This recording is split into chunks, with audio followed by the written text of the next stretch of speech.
Sebentar. Ini kayaknya saya mesti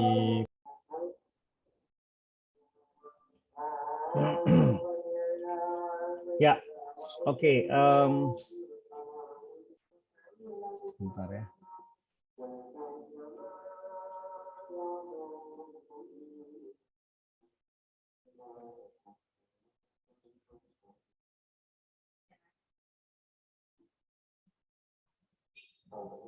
Oke. Saya ulangi kembali. Ya. Ya, kita udah recording ya. Terima kasih atas teman-teman yang udah hadir dan udah mengingatkan masalah recordingnya. Ya, meskipun kita nggak terlalu banyak malam ini, mudah-mudahan insya Allah kita bisa mendapatkan ilmu dari materi ini.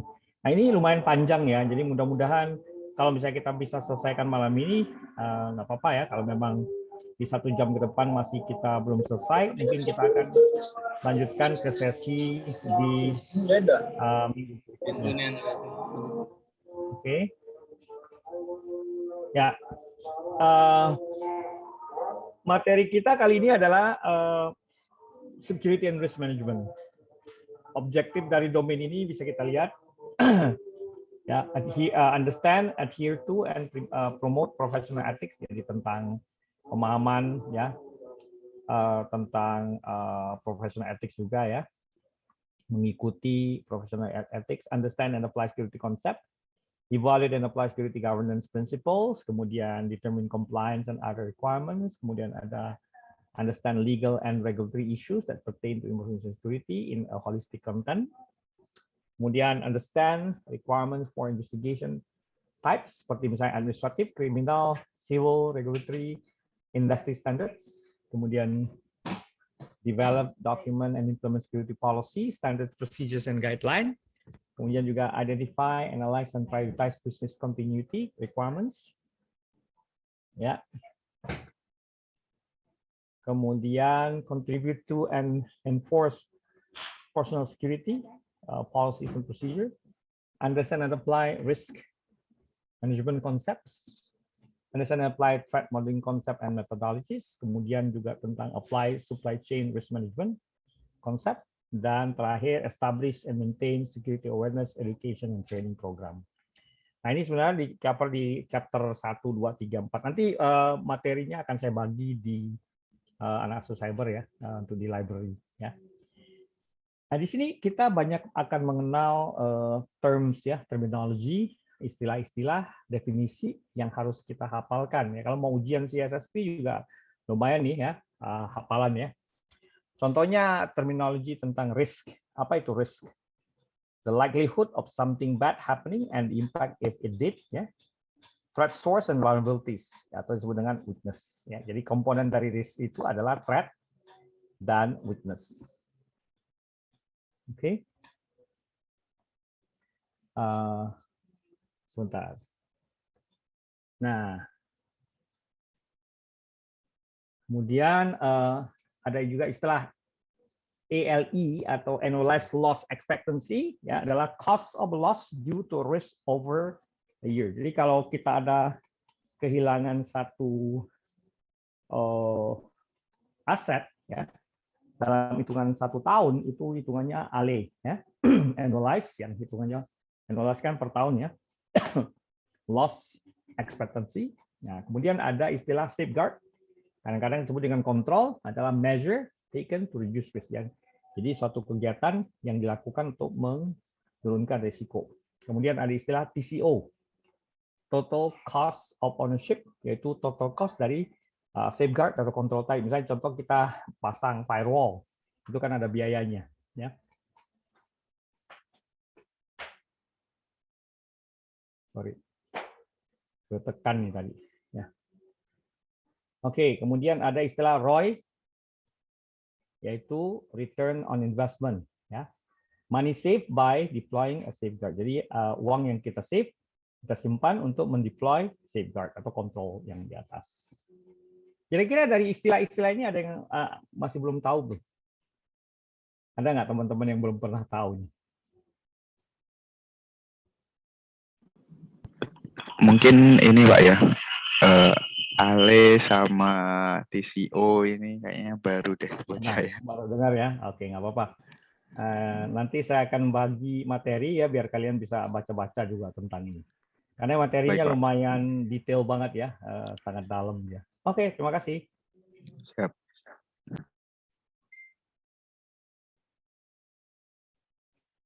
Nah, saya lanjut dulu ke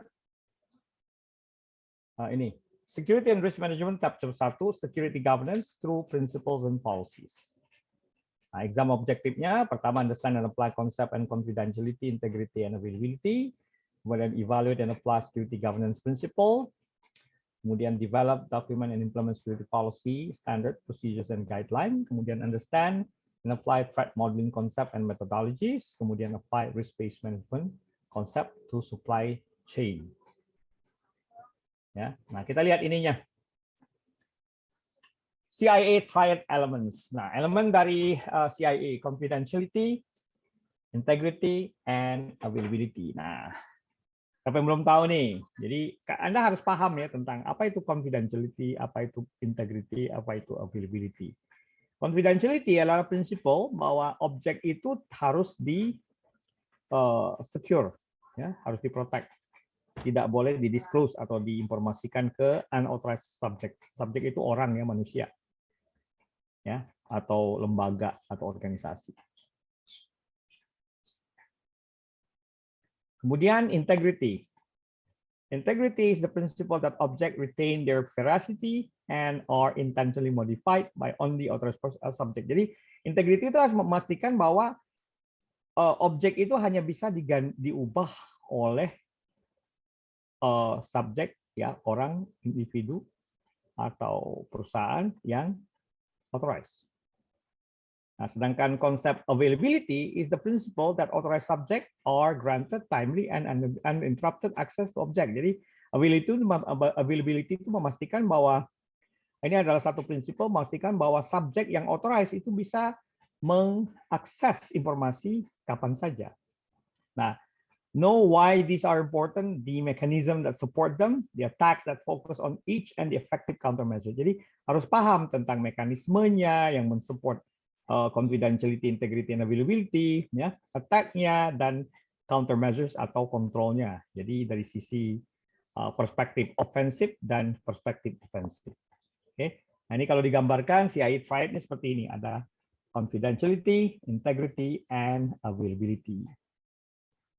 Oke, nah next kita masuk ke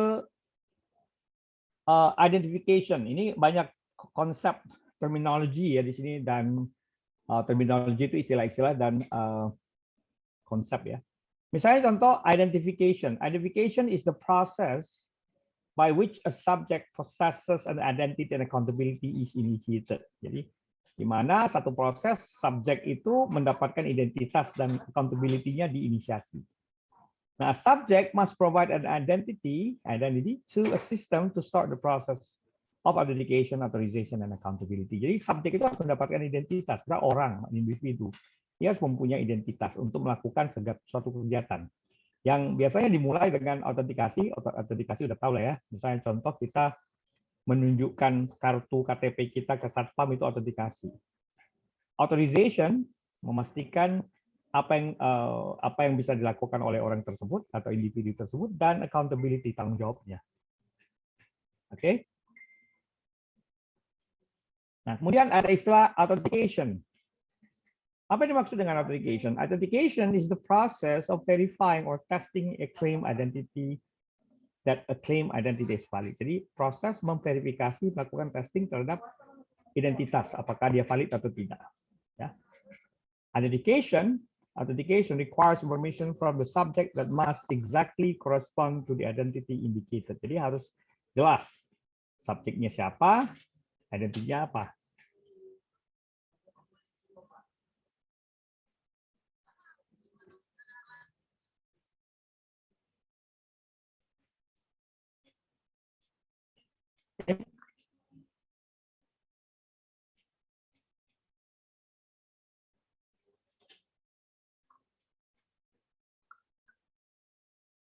Ada pertanyaan kira-kira?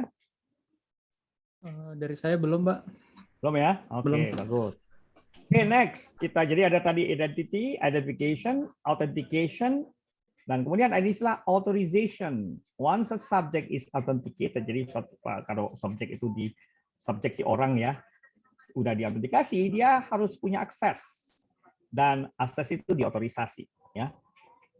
The process of authorization ensure that requested activity or object access is possible given the rights and privileges assigned to the authenticated identity. Jadi kalau proses otorisasi ini memastikan bahwa aktivitas dari atau objek yang diakses oleh si subjek tadi itu harus sesuai dengan apa yang diberikan padanya, ya, privilege-nya. Ya, misalnya, oh dia bisa read only, read write, atau bahkan bisa full control, itu disebut di handle di authorization. Nah, kemudian ada istilah auditing. Auditing or monitoring is the programmatic means. Nah, jadi ini adalah satu jenis metode yang melakukan monitoring terhadap bahwa subjek itu bisa harus bertanggung jawab terhadap actionnya, ya, while authenticated on the system, pada saat dia diautentikasi oleh sistem. Oke. Okay. And auditing is also the process by which unauthorized or abnormal activities are detected. Jadi auditing itu juga bisa melakukan deteksi terhadap unauthorized abnormal activities.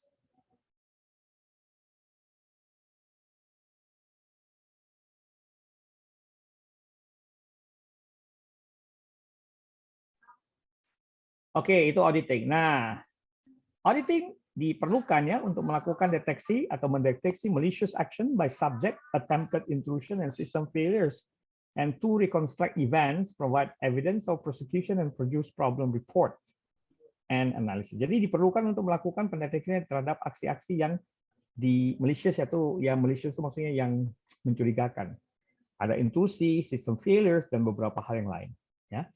Dan bisa menjadikan suatu evidence atau barang bukti, ya, yang digunakan untuk report dan analisa. Nah, kemudian ada istilah lagi, accounting or accountability. An organization security policy can be properly enforced only if accountability is maintained. In other words, security can be maintained only if subjects are held accountable for their action. Jadi, accountability itu mendefinisikan bahwa subjek itu bertanggung jawab penuh, ya, terhadap apa yang dia lakukan.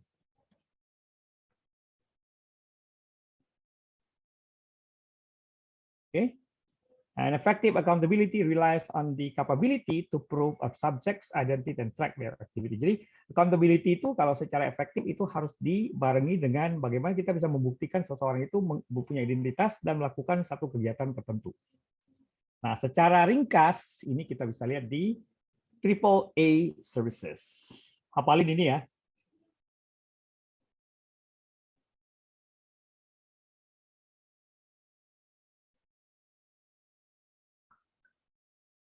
Oke, ya silakan. Sambil Anda hafalkan ya, nanti saya akan kasih beberapa quiz.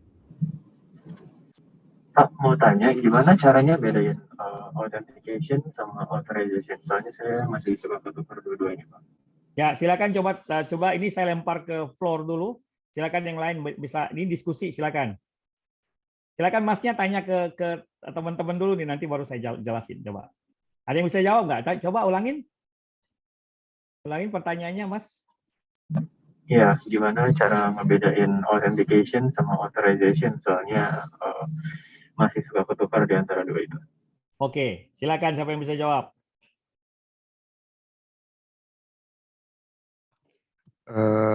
Mungkin saya coba jawab, Pak. Ya, silakan. Kalau authentication setahu saya itu Kasih contoh aja mungkin ya, lebih enak ya. iya, jadi misalnya kayak login. Nah, dia punya user access atau enggak gitu. Nah, kalau authorization itu setelah dia login, dia itu bisa ngapain aja. Misalnya kayak login di Tokped. Oh, ini untuk authentication-nya udah masuk nih. Cuman dia masih belum tahu apakah dia itu sebagai pembeli atau reseller. Nah, dengan authentication setelah authentication itu baru nanti ke authorize bahwa oh ternyata username dan password ini nanti masuknya ke pembeli misalnya atau ke penjual kayak gitu sih Pak mungkin. Oke, yang lain? Ada yang mau nanya nggak? Ya, maksudnya ada yang mau bantu jelasin nggak? Kasih contoh tuh kan udah bagus tuh contohnya tuh.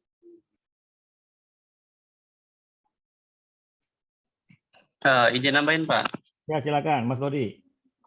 Ya kalau tadi betul ya, tadi Mas siapa yang jelasin ya. Kalau untuk authentication lebih kepada kita misalkan login ke, tadi kalau studi case-nya e-commerce atau paid ya. Kalau misalkan kita punya server, kita login ke server misalkan via remote SSH ya, misalkan kita mau mengkonfigurasi apa gitu di server, proses autentikasi adalah proses ketika kita menginputkan username dan password.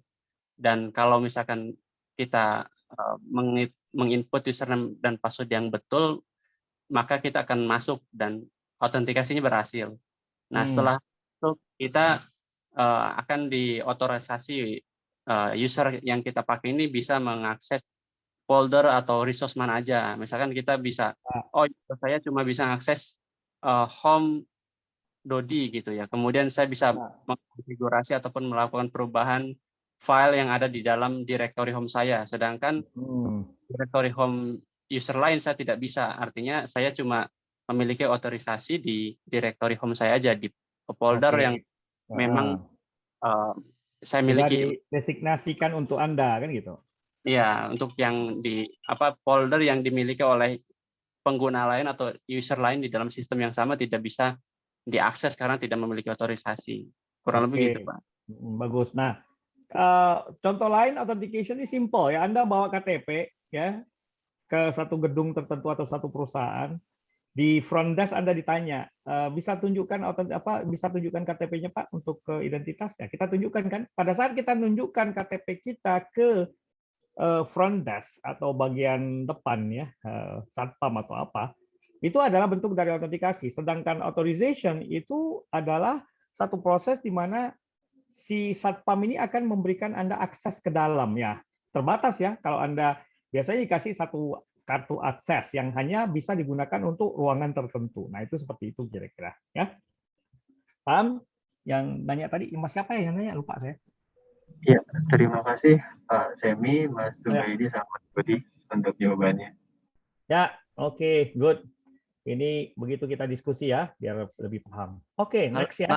Malam Pak Semi. Silakan, malam, silakan. Mohon maaf Pak, melanjutkan dari contoh Pak Semi tadi Pak, ketika sudah sama pihak security kita sudah dikasih satu akses card untuk bisa satu lantai atau ruangan tertentu Pak ya.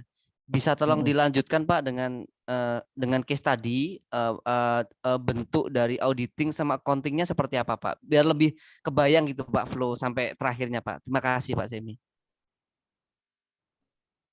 Proses apa? Proses ke accounting ya? Ya, kan tadi misalnya sudah dapat satu akses card gitu Pak ya. Misalnya kita cuma bisa ke lantai 10 Pak ya gitu Pak ya. Nah, bentuk aplikasi dari auditing ini apakah setiap gerak-gerik si visitor tadi di lantai 10 akan dimonitor atau seperti apa? Plus yang accounting-nya ini seperti apa Pak? Mungkin biar lebih clear Pak. Makasih Pak. Makasih. Ya, jadi kalau auditing ini biasanya kan ini kan auditing ini kan sebenarnya lebih ke arah melakukan pembuktian. Nah, kita bisa pasang ini ya, pasang CCTV untuk melakukan pengawasan terhadap gerak-gerik si tamu tadi, kan gitu. Ya. Itu untuk pembuktian. Nah, sedangkan accounting itu biasanya berhubungan dengan proof bahwa orang itu pernah masuk ya. Contohnya, biasa kan kita disuruh isi logbook tuh, tahu kan yang di satpam suruh ngisi nama, dari mana, perusahaan apa, mau ketemu dengan siapa, kan gitu. Benar nggak? Ya kan? Nah, itu adalah bentuk logbook yang bentuknya nantinya digunakan untuk sebagai bukti, pembuktian. Gitu ya. Jadi kalau ditanya ini orangnya kemana aja, bisa kelihatan dari CCTV. Sedangkan kalau mau lihat dari sisi accounting-nya, pembuktian bahwa orang ini melakukan ini dan pernah masuk, misalnya, itu biasanya dicatat dalam logbook. Seperti itu kira-kira. Nah, kalau di sistem kita login pakai username sama password. Begitu masuk, loginnya kita akan dicek dengan yang namanya ACL. ACL itu kepanjangan dari Access Control List. Nah, si user A ini dia bisa ngapain aja di sistem. Kemudian nanti proses itu ada proses accounting di mana orang itu setiap kegiatannya di sistem itu akan di tracking dengan menggunakan log atau sistem event. Ya, kemudian nanti sistem event itu bisa digunakan untuk melakukan auditing, untuk melakukan pembuktian bahwa orang ini login tanggal sekian, jam sekian, dia ngerjain apa aja. Seperti itu kira-kira. Oke, terima kasih Pak Semi. Terakhir Pak, mungkin menambahkan sedikit Pak. Berarti untuk semua sistem Pak ya, baik itu IT atau non IT Pak ya, semuanya Pak ya, itu secara default sudah pasti ada logging atau event sistem monitoring tadi Pak ya. Boleh dikoreksi Pak kalau saya misalnya ada kalau salah. Kalau sistem operasi rata-rata udah punya yang namanya proses identification, authentication, authorization, auditing, dan accounting. Itu udah termasuk bagian dari sistem operasi. Mau dia Linux, mau di Windows sudah ada. Oke? Oke, terima kasih banyak Pak Semi. Kalau gitu, yang lain ada ini. Kalau enggak, saya lanjutin dulu ya.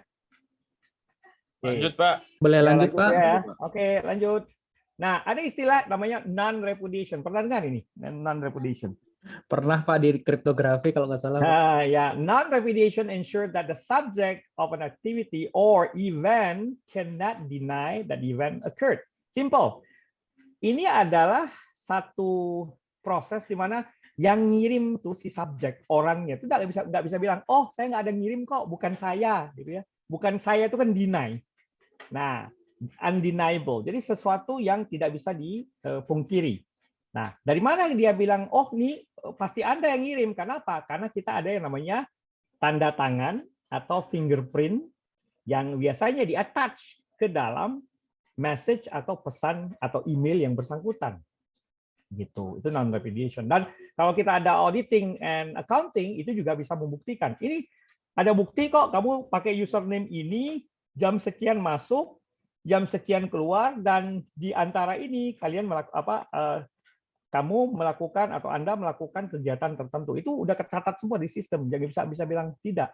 Kecuali non-repudiation ini nggak bisa dijalankan kalau orang itu menggunakan akun yang sama. Misalnya contoh, akunnya saya administrator. Saya sharing dengan Mas Doni nih. Ya.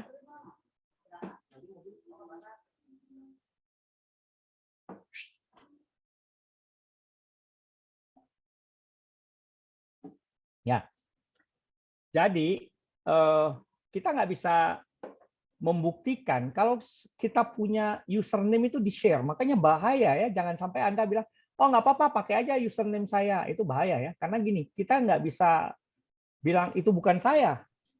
Saya ada 3 orang sebagai kasir. Dia menggunakan username yang sama pada saat melakukan transaksi. Nanti nggak bisa dibedain si kasir A, kasir B, kasir C, karena dia cuma menggunakan satu username, misalnya kasir. Misalnya domainnya abc.com. Nah itu. Jadi non-repudiation hanya bisa dijalankan kalau tidak ada yang namanya account sharing atau penggunaan account yang di-sharing. Ya, tujuan utamanya adalah it prevents a subject from claiming not to have sent a message, not to have performed an action, or not to have been cause of the event. Jadi untuk mencegah si subjek untuk mengklaim bahwa saya nggak ada ngirim pesan loh, saya tidak melakukan aksi ini loh, atau saya tidak menyebabkan event ini terjadi. Itu non-repudiation. Nah, ini bisa dibuktikan dengan cara accounting tadi, plus adanya signature atau fingerprint yang ditempelkan pada message atau pesan atau email yang kita kirimkan. Ya. Kalau untuk kegiatan itu biasanya dari sistem event aja bisa ketahuan sih. Ya. Oke. Nah, kemudian, saya mau tanya lagi nih, kira-kira non-repudiation ngerti nggak? Paham? Insya Allah ngerti Pak. Oke, insya Allah ngerti ya. Nah. Oke, next.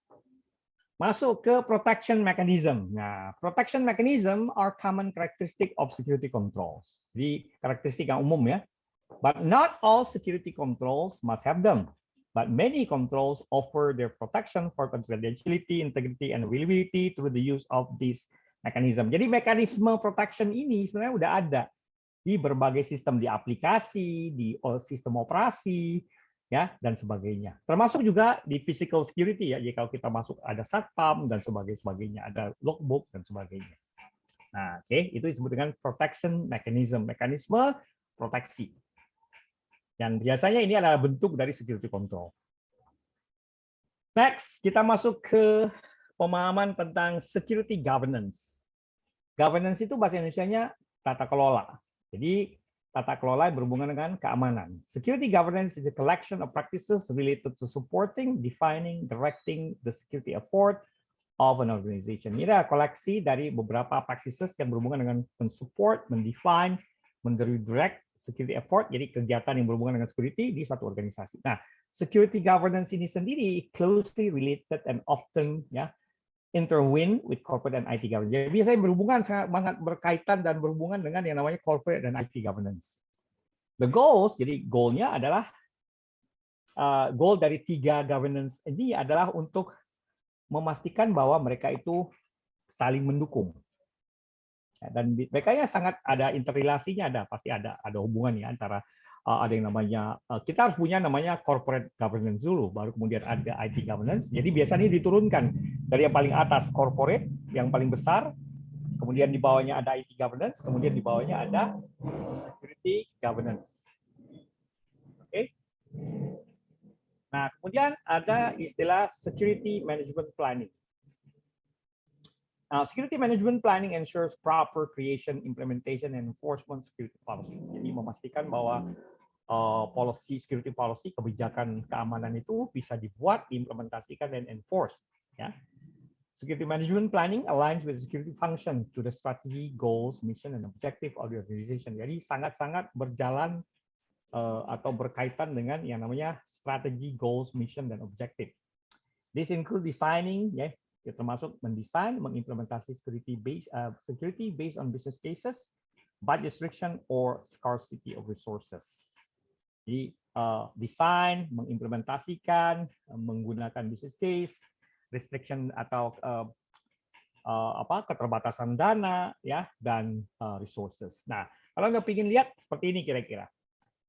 Ada 3 jenis, hafalkan ini ya. Ada 3 jenis security management yang berhubungan dengan security plan. Ada yang namanya strategic plan, ada yang namanya tactical plan, ada yang namanya operational plan. Nah, biasanya kalau yang paling atas itu year 0 sampai year 5 itu strategic plan. Di bawahnya bisa dipecah-pecah. Misalnya contoh strategic plan saya 5 tahun. Tactical plan saya bisa per tahun. Nah, di bawahnya misalnya satu bulan, 6 bulan, 3 bulan, quarter 3 bulan, 4 bulan, itu ada yang disebut dengan operational plan. Nah, jadi ini adalah bentuk-bentuk dari plannya. Kita lihat lebih detail ya. Ini gambarnya seperti ini. Kita lihat lebih detail. Strategic plan adalah satu long term plan. Jadi plan rencana yang panjang. Biasanya 3 sampai 5 tahun. And very stable. Jadi lebih stabil ya. It defines the organization goals. Jadi lebih ke arah mendefinisikan goal, misi, dan objektif. Visi dan misi dari perusahaan. Ya. Nah, itu strategik. Biasanya 3 sampai 5 tahun. Nah, di bawahnya ada tactical plan, disebut dengan mid-term plan yang di-develop atau dikembangkan untuk memberikan detail, more details on accomplishing the goal set forth in the strategic plan. Jadi digunakan untuk menyelesaikan goal atau mencapai goal yang udah di-set di strategic plan. Ya, itu dipecah jadi per tahun, karena kan nggak bisa sekaligus 5 tahun ya, tahun. Itu tactical. Nah, kemudian operational plan. Operational plans are short-term and highly detailed plans based on strategic and tactical plans. Biasanya operational plan ini 3 sampai 4 bulan ya. Nah, kadang-kadang juga bisa 3 bulan, bisa 4 bulan, bisa 6 bulan. Biasanya sangat-sangat detail. Contohnya, misalnya contoh saya ingin bikin satu strategic plan yang berhubungan dengan ISO 27001. Kita mau certify, itu biasa kita bisa masuk ke strategic plan.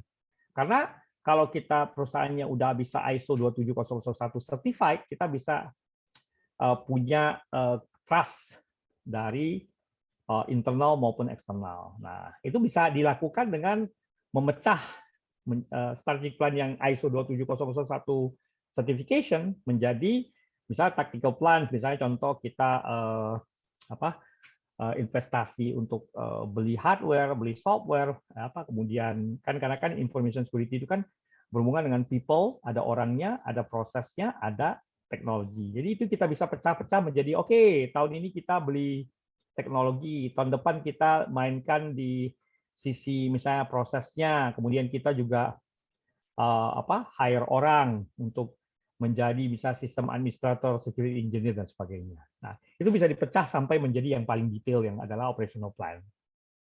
Oke? Nah, sampai sini ada pertanyaan nggak? Dicerna, coba sama-sama dicerna.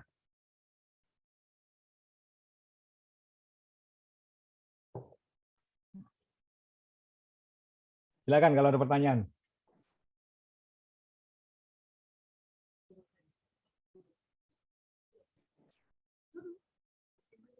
Masih ada? Silakan kalau ada pertanyaan. Oh ya, silakan. Mungkin setelah ini, mungkin setelah saya menjelaskan beberapa hal lagi, baru saya ada pertanyaan tentang ini, Pak. Oke, ya udah kalau gitu. Yang penting ini udah oke dulu ya. Sementara, oke. Next, kita ada yang namanya business case. Nah, apa yang dimaksud dengan business case? A business case ini biasanya adalah documented argument, ya, argumen yang terdokumentasi atau stated position in order to define need to make a decision or take some form of action. Jadi business case ini adalah satu dokumen yang dimana kita berisi tentang satu argumen. Kenapa ini harus dijalankan? Kenapa proyek ini harus disponsori? Apa benefit buat perusahaan? Kita ada hitungan namanya cost benefit analysis, ya. Ya, jadi kita mesti tunjukkan di dalam business case itu keadaan kondisi sekarang seperti apa, kondisi yang diinginkan, dan berapa biayanya, dan berapa lama kita akan memproses project atau menjalankan project tadi. To make a business case is to demonstrate a business specific need to alter an existing process or choose an approach to a business task. Misal contoh, kita bikin business case untuk bentuk SOC, Security Operation Center. Nah, itu harus didukung dengan data. Jangan cuma asal ngomong, kan? Kita harus punya data kondisi saat ini, orang-orangnya, yang kita butuhkan apa, dan benefit bagi perusahaan itu apa. Itu kita masukkan atau kita tuangkan ke dalam yang namanya business case. Nah, business case is often made to justify the start of a new project. Jadi biasanya digunakan untuk menjustifikasi mulainya satu proyek, especially project related to security, hubungan dengan security. It is also important to consider the budget that can be allocated to business needs, ya, business needs based security project. Ya, harus kita hitung-hitung nih budget, ya. Nah, itu disebut dengan business case. Jadi biasanya kalau mau ada project harus ada business case dulu supaya dapat sponsor. Kalau enggak, kita bingung. Gimana bisa dapat sponsornya, kan gitu. Project kalau nggak di-approve ya nggak dapat duit. Nggak punya ini.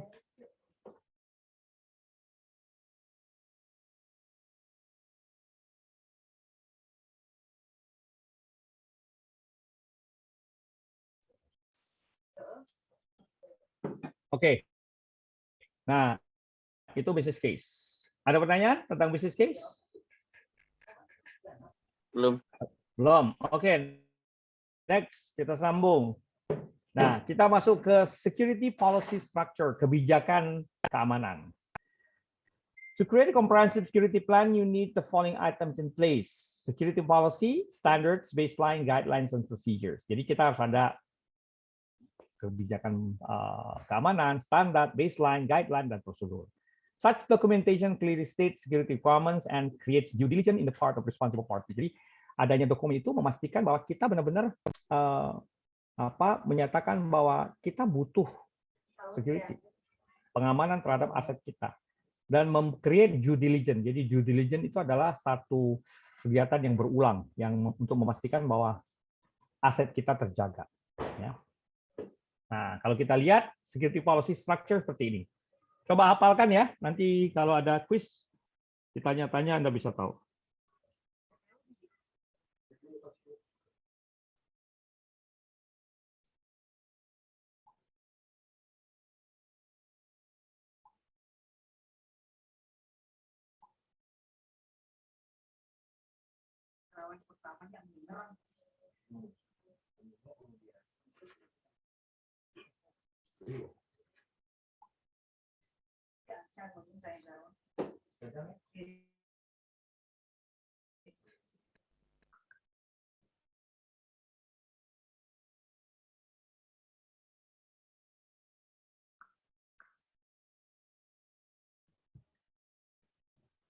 Sudah hafal? Halo, teman-teman. Sudah hafal belum nih? Hafal, Pak. Hafal ya? Policies, standards or baseline, guidelines, and procedure. Nah, policy itu kan kebijakan. Kenapa policy di atas? Saya ada pertanyaan nih, kenapa policy atau kebijakan itu selalu di atas? Biar prosedurnya ini Pak sesuai sama kebijakan. Sesuai sama kebijakan. Oke, boleh. Tapi ada alasan. Kenapa policy itu selalu di atas, nggak bisa di bawah? Policy itu mencangkup secara global, Secara global dari semuanya ini, Pak. Oke, bisa. Tapi ada satu alasan. Wajib Coba. dilaksanakan, Pak. Wajib. Bukan masalah wajib dilaksanakan. Ada satu hal yang menentukan bahwa policy itu harus di atas loh, nggak boleh, kalau tidak boleh tidak. Karena mulainya kayak gini lah. Sebentar. Kayak gini nah. Di Indonesia kan kita ada undang-undang dasar 45 kan? Benar kan? Benar nggak? Halo. Iya Pak, betul Pak, betul. Nah, UUD kan paling atas. Di bawah itu ada undang-undang ITE misalnya. Kenapa undang-undang UUD itu harus di atas? Kenapa nggak di bawah UU ITE? Kayak gitu tuh. Karena Dasar. Sebagai sumber. Ya kan dari top manajemen, Pak. Nah, itu yang betul. Coba Mas, ulangin itu statementnya. Karena Kebijakan policies dari adalah top manajemen. bukan kebijakan, adalah ini kan kebijakan. Ini bukan kebijakan. Policy atau kebijakan ini adalah Acuan. bukan acuan, salah. Direction, Pak. Direction, betul. Kan namanya direction policy.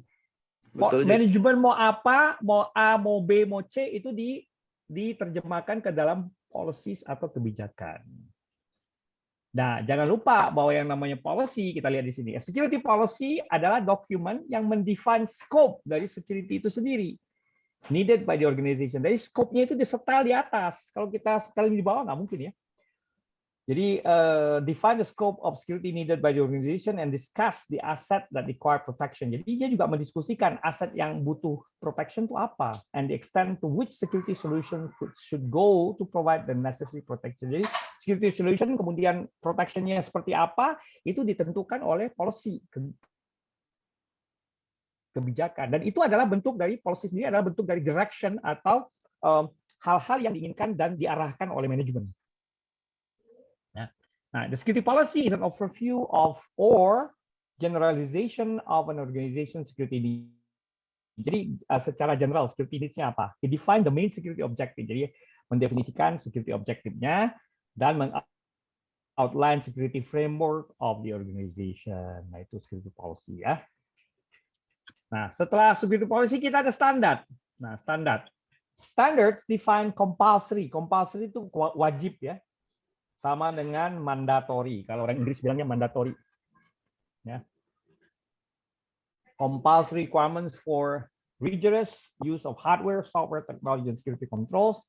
They provide a course of action by which technology and procedures are uniformly implemented throughout the organization. Jadi ada standar yang berhubungan dengan penggunaan hardware, software, teknologi, security control, ya, terhadap actionnya juga ya. Contoh, kalau standar kita bikin standar untuk password. Standar untuk backup, standar untuk disaster recovery, itu harus disetel ya. Standard tactical document, jadi ini sebenarnya bentuk dari tactical document dan define steps, yang mendefinisikan step dan ya step by step atau langkah-langkah atau metode to accomplish untuk menyelesaikan atau mencapai goal dan overall direction defined by security policy. Jadi di atas sudah di-define dulu tuh, jadi ada security policies, ada standards ya.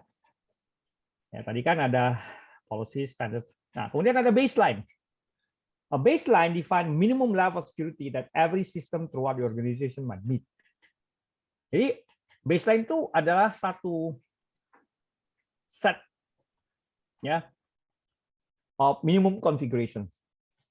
Security levelnya sampai mana nih? Nah, itu ditentukan sama baseline.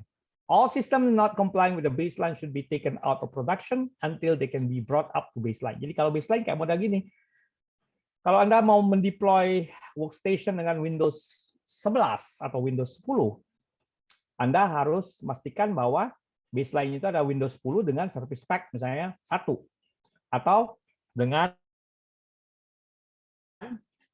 Windows 10 dengan update yang paling baru tanggal sekian atau misalnya update bulan Juni. Nah, itu adalah baseline kita. Kalau yang tidak sesuai dengan baseline ya kita keluarkan dia dari production, kemudian kita rapiin dulu. Nah, baseline establishes common fundamental secure state on which all additional more stringent security measures can be built. Jadi standar dasar dulu lah ya, dasar. Jadi misalnya contoh harus pakai Windows, misalnya semua workstation, semua laptop harus menggunakan Windows 10 atau Windows 11 ya, dengan update terbaru tanggal sekian atau bulan misalnya Februari 2022. Nah, itu adalah baseline kita. Oke. Nah, kemudian selain baseline kita ada guidelines. Nah, guideline ini sifatnya tidak wajib ya, bisa ngikutin, tapi ini adalah ya saran ya. A guideline offer recommendation on how standards and baseline are implemented. Jadi merekomendasikan bagaimana standar dan baseline itu diimplementasikan and serve as an operational guide. Jadi sebenarnya bentuknya adalah operational guide ya. Paduan operasional ya untuk digunakan oleh security professional dan users. Guidelines are flexible, so they can be adjusted or customized for each unique system or condition, and can be used in creation of new procedures. They state which security mechanism should be deployed. Jadi mereka menyatakan ya si guideline ini menyatakan bagaimana mekanisme atau security itu bisa di deploy ya. Tidak hanya sekedar semacam yang setting yang umum ya. Jadi guideline itu biasanya detail banget ya. Guideline itu ya Pak ya, berupa working instruction atau ya boleh working instruction boleh ya. Itu tapi guideline ini ingat ya, jangan lupa bahwa guideline ini fleksibel, dia bisa di customize. Nah, contoh guideline untuk melakukan backup, guideline untuk melakukan restoration ya, atau guideline untuk melakukan rekonfigurasi atau setting pada misalnya web server dan sebagainya. Itu bisa dikasih guideline. Jadi bentuknya itu tidak wajib, tapi bisa sebagai acuan saja.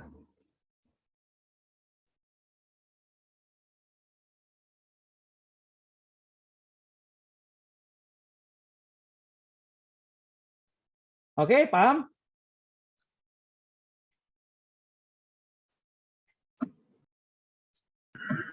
Ada yang mau nanya? Oke, kalau tidak ada ya nanti akan saya kasih quiz juga ya pelan-pelan, tapi nggak sekarang ya, mungkin di malam berikutnya. Nah, kemudian kita masuk ke security roles ya. Penting ini di perusahaan ya. Oh, slide policy ya, yang ini coba saya mau dicatat ya ini nih. Nah, ini silakan yang mau nyatat screenshot aja deh.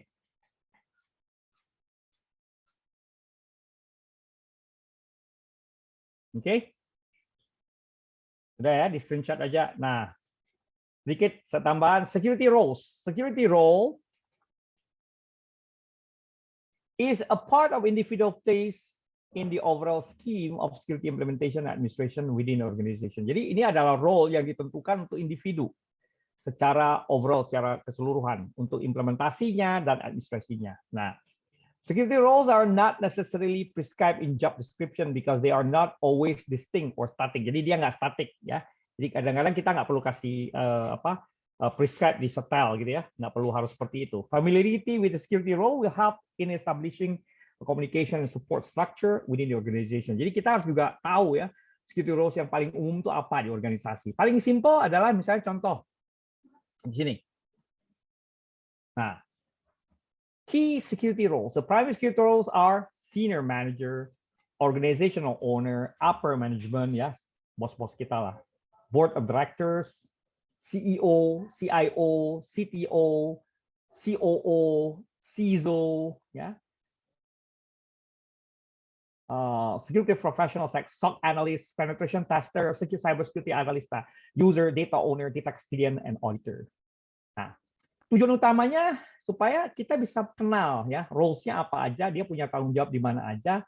By creating security role hierarchy, jadi kalau kita bikin hierarkinya, you limit the risk overall ya. Kita bisa menghandle dan memberikan batasan dari risiko. Oke? Ada pertanyaan? Jadi roles-nya banyak ya, masing-masing perusahaan bisa berbeda.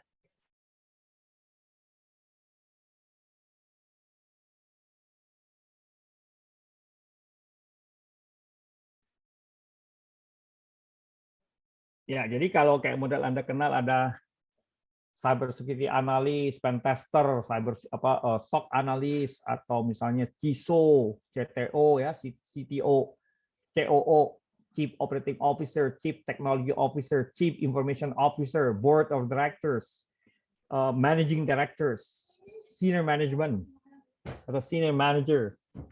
Itu adalah bentuk dari key security roles. Oke? Oke, Pak. Oke, Pak. Ya. Nah, sebentar saya lihat jam dulu nih. Oke. Terus kita sambung sedikit tentang yang namanya layering atau defense in depth. Layering also known as defense in depth. Jadi berlayer ya, berlapis. Jadi pertahanan berlapis. It is simply the use of multiple controls in a series. Jadi penggunaan beberapa kontrol dalam satu seri. No one control can protect against all possible threat. Jadi nggak bisa cuma satu kontrol aja, harus multi. Using a multi-layer solution allows for numerous different controls to guard against whether threat come to pass. When security solutions are designed in layers, a failed control should not result in exposure of systems or data. Jadi kalau kita bikin berlapis-lapis, kalau satu kontrol nggak berjalan, itu kita nggak langsung lepas kendali atau terekspos ke satu attack tertentu. Nah, contohnya adalah ini nih. Nah, defense in depth, mulai dari atas ya, dari paling luar, itu layer paling luar, policies, procedures, and awareness. Kemudian di bawahnya ada physical security, di bawahnya lagi ada perimeter security, dalamnya ada network security, ada host security, application security, dan data security. Oke. Ada pertanyaan sampai di sini? Saya nggak mau terlalu panjang-panjang ya, soalnya takut. Ya ini kan ada yang baru join nggak apa-apa ya, nanti kan ada rekamannya, nanti bisa pelan-pelan ya. Karena pada nanti kalau ini materinya udah selesai, saya akan kasih quiz sama-sama kita jawab supaya menguji pemahaman kita ya. Oke? Siapa? Alright. Ya, silakan. Di bagian yang security roles tadi, itu kan SME bilang ada banyak ya roles-nya itu. Nah, kalau misalnya ini ada perusahaan baru develop lah dia di bagian security-nya. Kan pasti nggak bisa langsung provide semua security roles kan? Betul. Nah, kira-kira apa sih Pak yang paling dasar itu buat starternya aja gitu? Maksudnya paling dasar dari sisi roles ya. Jadi minimal tuh kalau untuk security minimal harus ada manajernya dulu. Ya, harus ada manajer. Misalnya contoh kalau kita satu perusahaan kecil yang baru bikin security punya tim, nah, minimal Anda harus punya manajer dulu. Ya, information security manager atau cyber security manager, baru di bawahnya ada staff yang handle masalah, mungkin bisa dibagi kayak model di bawahnya ada staff untuk handle offensive security, pentest, red teaming, kemudian ada bagian blue team, ada bagian GRC. Nah, mungkin saya bisa kasih contoh gini ya, pakai Penny ya. Bentar. Boleh. Jadi gini, saya kasih gambaran aja ya. Misalnya ini perusahaan baru nih. Ya, nah, Anda paling kalau mau itu bikinnya sederhana aja ya. Anda harus punya ya, ini kita masukkan aja manajer di sini ya.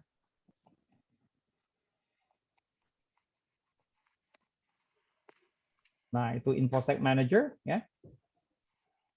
Kemudian di bawahnya Anda bisa bikin 3 departemen, sederhana aja 3 departemen. Ya, sederhana, bukan 3 departemen, sorry, 3 unit kecil lah ya. Nah, ini. Jadi bisa bikin ada bagian red teaming, ya. Kita bilang offensive. OffSec lah ya kayaknya. Apa ya, OffSec, ya, offensive security, ya. Nah, kita juga bisa bikin defensive security, ya. Nah, kemudian kita juga bisa bikin GRC, governance, risk, and compliance. Nah, gini, sederhana aja. Nah, kemudian ini OffSec urusannya nanti, ya urusannya red teaming ya. Nah, sedangkan yang untuk DevSec ini blue teaming.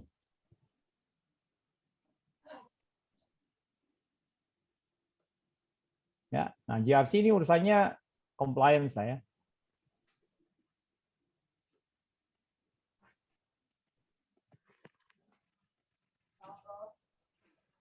Nah ini.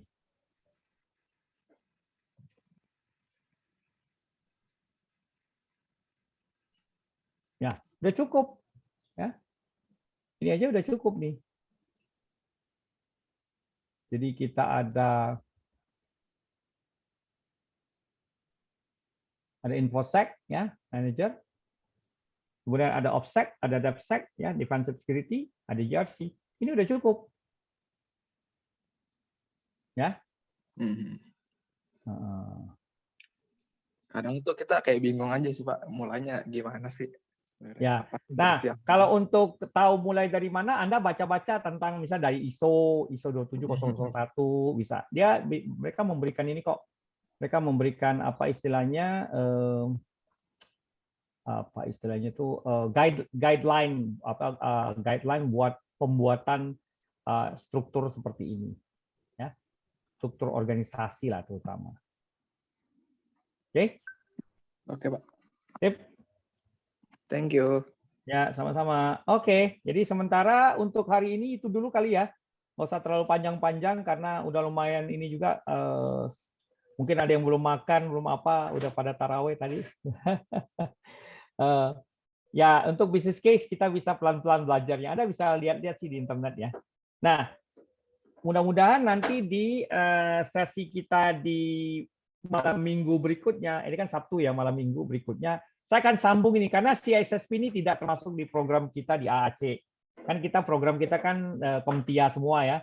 Nah, ini tambahan, tapi setiap ini khusus untuk sambungan ini akan saya masukkan di sesi malam minggu depan. Karena di sesi yang lain itu kita akan membahas masih ada sambungan Pentest ya. Pentest itu kan belum selesai tuh. Pentest Plus. Jadi kita ada sesi Pentest Plus sambungannya. Kalau nggak salah, saya lupa sampai lesson berapa kemarin ya, Mas Dodi ya? Lesson 7 kalau nggak salah, Pak. Saya cek dulu, Pak. Yang terakhir Mas Dodi jalanin untuk AAC. Nah, 7 ya. Berarti ada masih banyak lesson, jadi saya nggak mau ganggu itu. Iya, ya. 7, Pak. Oke. Ya, jadi nanti ini sambungan ini akan saya sambung di next sesinya di malam minggu berikutnya. Nanti kita coba selesaikan karena materinya lumayan banyak nih. Saya ada hampir 200 slide. Lumayan ininya, neranginnya. Ya, pelan-pelan lah. Tapi nanti sambil saya kasih materi saya share ya. Saya share di AAC biar kalian pada bisa sambil baca-baca. Oke. Nah, ini membuat menambah ilmu dari teman-teman. Karena ini adalah yang saya sampaikan tadi adalah bagian dari domain yang dibahas di CISSP. CISSP itu adalah Certified Information System Security Professional yang sertifikasinya salah satu yang paling susah. Kita bilang killer ya. Di Indonesia nggak lebih dari 130 orang yang punya sertifikasi ini. Oke, mudah-mudahan kita bisa pelan-pelan ya, jangan buru-buru. Tapi itu yang tadi saya tampilkan itu sambil dicatat, sambil diingat-ingat. Nanti kalau ada quiz, quiznya nanti saya coba siapkan. Coba Anda lihat-lihat dulu ya. Mungkin kuisnya bisa saya siapkan setelah selesai acara ini ya. Wah, ada yang bilang jadi pingin ngambil CISSP. Nah, satu informasi aja, syarat untuk jadi seorang CISSP harus punya pengalaman minimal 5 tahun di bidang security. Cert killer ya. Jadi kalau Anda udah punya CISSP boleh bangga lah ya. Beda Tapi beda dengan ini ya, levelnya itu beda dengan yang ada OSCP, OSCE. Nah itu kan teknikal, dari sisi teknikal OCP, OSCE itu paling bagus ya, expert level. Tapi kalau untuk dari sisi kalau pingin jadi manajer, pingin jadi konsultan, jangan ngambil kayak model ya OSCP dan OSCE karena itu kan terlalu teknikal. Kali ini tuh setengah manajemen, setengah teknikal. Jadi ya gampang-gampang susah ya. Untuk lulus juga lumayan nih. Beda dengan 27.000 ya, ada nanya nih, kalau 27.000 tuh itu kan series ya. Ya 27001 tuh bagian dari 27.000. Oke. Ya, bismillah, mudah-mudahan bisa ya. Karena ini materinya lumayan, saya akan sambung lagi di hari Sabtu depan, dan Sabtu depan nanti saya akan kasih quiz juga. Ya, malam ini kita istirahat aja dulu, besok kan subuh udah mau sahur ya. Oke, jadi ingat kalau untuk ngambil CSSP harus minimal pengalaman 5 tahun. Kalau udah S1, ya. Mohon maaf, Pak, yang terkait CISSP tadi Pak, menarik sekali nih Pak ya. Jadi saya penasaran Pak, tadi kan disampaikan setengah manajerial, setengah teknikal gitu Pak ya. Betul. Dan minimal 5 tahun pengalaman di security Pak ya. Nah pertanyaan saya, pengalaman 5 tahun di security ini misalnya kita sudah join di satu divisi atau departemen security gitu nggak apa-apa Pak ya, walaupun mungkin boleh secara teknikal mungkin kita nggak langsung terjun sebagai red team atau blue team, nggak apa-apa Pak ya? Nggak apa-apa. Ada sebagai apa misalnya? Oke, sebagai apa misalnya? GRC gitu juga cukup Pak ya? Boleh masuk GRC, project manager juga masuk, tapi hubungannya security ya. Gas. Oke, siap. Ya, Mas Roy bilang gas. Makasih Pak. Atau misalnya contoh Anda ngembangkan aplikasi tapi ada hubungannya sama security, misalnya contoh secure SDLC dan sebagainya, itu bisa masuk. Atau network tapi ada belajar security, masuk juga itu. Jadi domainnya banyak. Misalnya contoh dari total 8 domain itu Anda harus punya pengalaman 5 tahun dalam 8 domain.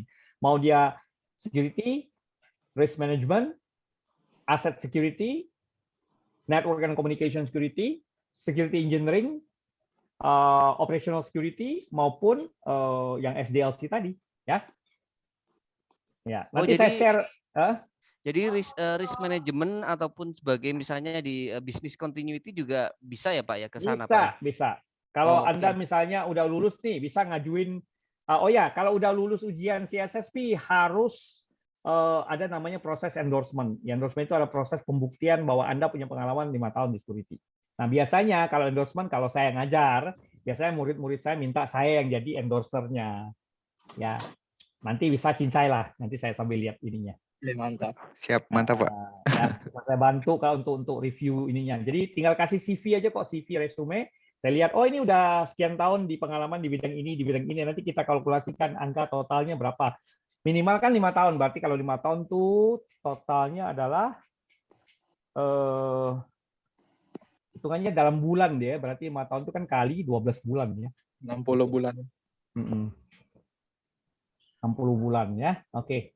Pelan-pelan aja, nggak apa-apa. Yang penting dapat ilmunya dulu, jangan ngomong masalah sertifikasi. Ilmunya dulu diserap, baru kita ngomong sertifikasi. Nanti saya kasih tips and trick kalau untuk sertifikasi. Oke. Makasih Pak Semi. Ya, kita sambung lagi. Mas Dodi, kira-kira sambil kita ngobrol ini, nanti hari Senin atau apa bisa nyambung Pentest Plus nggak? Atau ya nggak perlu harus 1 minggu ini full 3 kali, mungkin Rabu aja atau hari Senin aja boleh. Mas Dodi gimana? Salah satu aja berarti ya Pak ya? Ya, mungkin Rabu aja ya. Iya, boleh Pak. Oke, Rabu nanti ya pengumuman bagi yang ikut sekarang, hari Rabu malam kita ada Rabu malam ya? Oh iya benar. Rabu malam kita ada sambungan Pentest Plus di modul sekitar modul 8 ya, 7 atau 8 gitu lah. Oke, jadi teman-teman tolong ikut ya biar seru. Kalau malam kan udah semangat, udah bukaan kan. Kalau dikasih siang-siang pada teler semua nih. Oke, gas terus ya. Oke, terima kasih atas waktu dan perhatiannya ya. Ketemu lagi dengan Mas Dodi di hari Rabu malam untuk materi Pentest Plus. Insya Allah kita makin bisa dapat pengetahuan yang lebih dan bisa bermanfaat bagi semuanya. Ya, Yang materi saya akan saya sambung ya. Ingat ya, materi ini akan saya sambung di hari Sabtu depan. Alright. Ya, terima kasih. Assalamualaikum warahmatullahi wabarakatuh. Selamat malam, salam sejahtera. Waalaikumsalam warahmatullahi wabarakatuh. Thank you, Pak Semi. Thank you, Pak Semi. Malam. Malam. Malam. Terima kasih, Pak.